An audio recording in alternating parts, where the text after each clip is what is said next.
ఇప్పుడు ఇక ఏం చెప్పాలన్నా నీకు నా బాధ.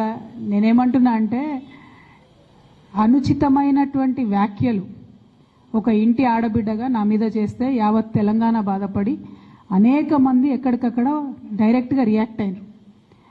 మరి ఏమైందో ఏమో నాకు తెలియదు, కానీ బీఆర్ఎస్ పార్టీలో ఉన్న అన్నదమ్ములకు వాళ్ళు మాత్రం ఎవరు రియాక్ట్ కాలేదు.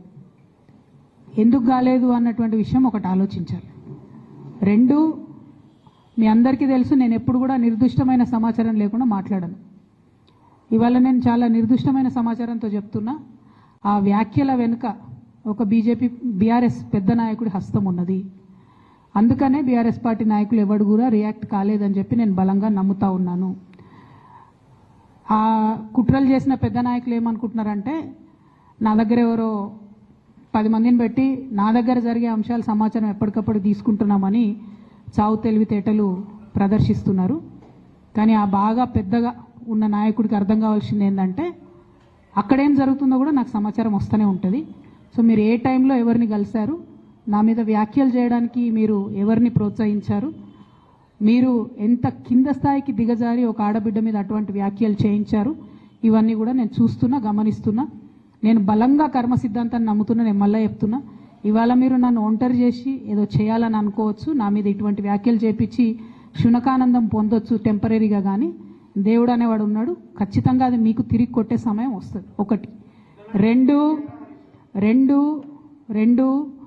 ఒక లిల్లీపుట్ నాయకుడు నల్గొండలో బీఆర్ఎస్ పార్టీని నాశనం చేసిన ఒక లిల్లీపుట్ నాయకుడు ఆమెవరు ఈమెవరు అని మా గురించి మాట్లాడుతూ ఉన్నారంటే మరి ఆయనకు ప్రోత్సాహం ఇస్తున్నది ఎవరో కూడా ప్రజలు ఆలోచించుకోవాలి.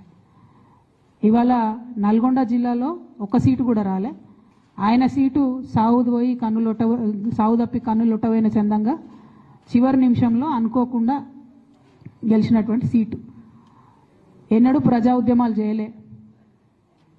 కేసీఆర్ గారు లేకపోతే మరి నువ్వెవరు, అది కూడా ఆలోచించుకోవాలి కదా.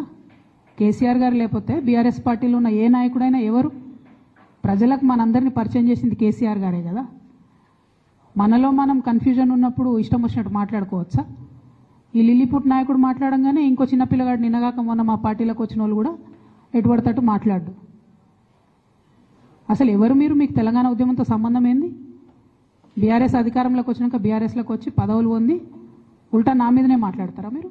మేము ఉద్యమం చేసిందే మీ మీద కదా. చిన్న పిల్లగానిలా ఉండు బాబు. నువ్వు పెద్దవాళ్ళ విషయాల్లో తలదూర్చకు, తెలియని విషయాల్లో అసలే తలదూర్చకు. నీ వెనకాల చాలామంది ఉన్నారు అని అనుకుంటున్నావేమో. వాళ్ళ సంగతి కూడా ప్రజలకు వస్తుంది, తెలుస్తుంది. ఎప్పుడో ఒకసారి అన్నీ బయటపడతాయి. ఒక ఆవేదనతో చెప్తున్నా, నేను ఉట్టిగా చెప్తలేను. రాజకీయం చేయొచ్చు, కానీ ఇంత నీచంగా ఒక ఇంటి ఆడబిడ్డ మీద ఇటువంటి మాటలు మీరే అనిపించి